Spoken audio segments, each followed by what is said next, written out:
I first visited New York in the 1980s, a troubled city riddled with crime and graffiti. Family from Ireland meant emigration, in our case to the Bronx in New York and Normanton in Derby. Our families were hard-working, building Britain's infrastructure of motorways and energy. This photo shows my dad stood on top of a giant power station tower, mirroring that iconic image of workmen lunching on a Manhattan skyscraper. And it's in New York where my dare to dream began, in 1987. Walking up Fifth Avenue, I noticed enormous flags proclaiming Right of Derby.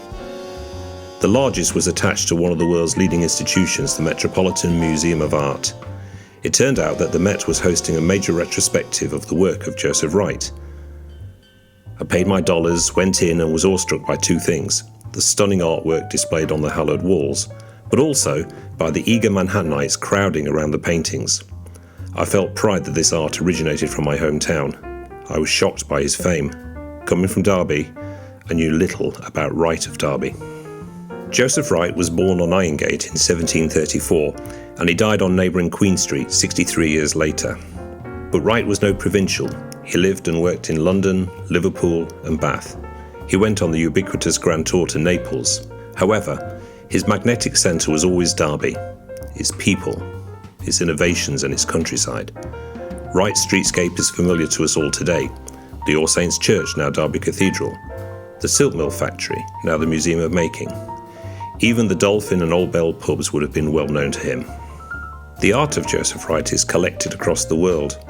At Yale University in Connecticut, the Getty Museum in Los Angeles, the Louvre in Paris and the Pushkin Museum in Moscow. At the Tate British and the National Gallery in London. Of course, many of his greatest works are held here, at the Derby Museum and Art Gallery.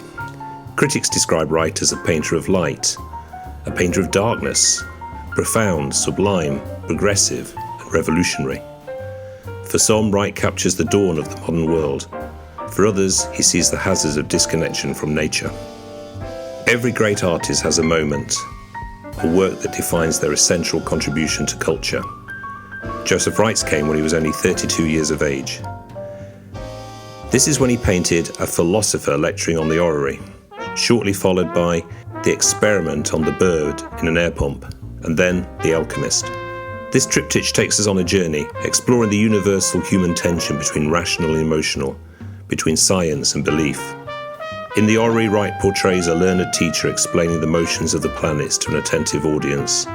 The Orrery is a painting of illumination and the possibility of science. The air pump introduces uncertainty. Here the power of science, apparently extinguishing life from a bird before then reviving it, exposes the cruelty of experiment and fear as to how it might be abused. In The Alchemist, Wright closes the circle. Alchemy, turning base metals into gold, is a practice rooted in mythology, a world where science and the laws of the universe no longer apply. The Orrery's confident, urbane lecturer evolves, adopting the persona of a frantic scientist in the air pump, and by The Alchemist unfolds as a spiritual, almost religious focal point. Wright captures the essential dynamic of the Enlightenment, the interaction between reason and emotion, the complexity of what it means to be human. He doesn't take sides, he seems to be saying, we need both, and leads us to decide.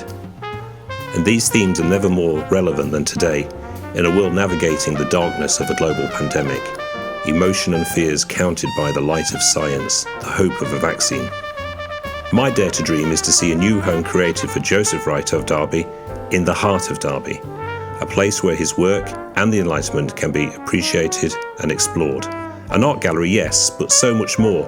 An orrery for the exchange of ideas and learning, a home for new thinking that helps raise aspiration and ambition, a catalyst for social mobility.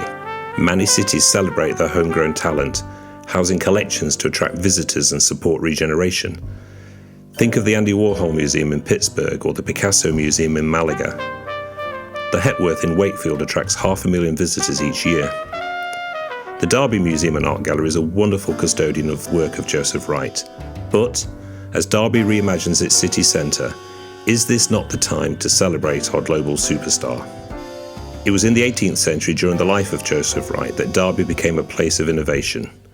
The city hosted the world's first factory, and subsequently led in ceramics, rail, aerospace, and nuclear technology. Now, 300 years later, we seek new purpose, a catalyst for hope and ambition. I had to travel to New York for my revelation. Imagine if young people from the city and beyond could be exposed to this art and its associated ideas on the banks of the Derwent, opening their minds to possibility and opportunity. Think of the thousands of visitors to this international attraction. I've long believed a dedicated home for Joseph Wright of Derby, in Derby, desirable. In a post-COVID world, I now believe it's essential.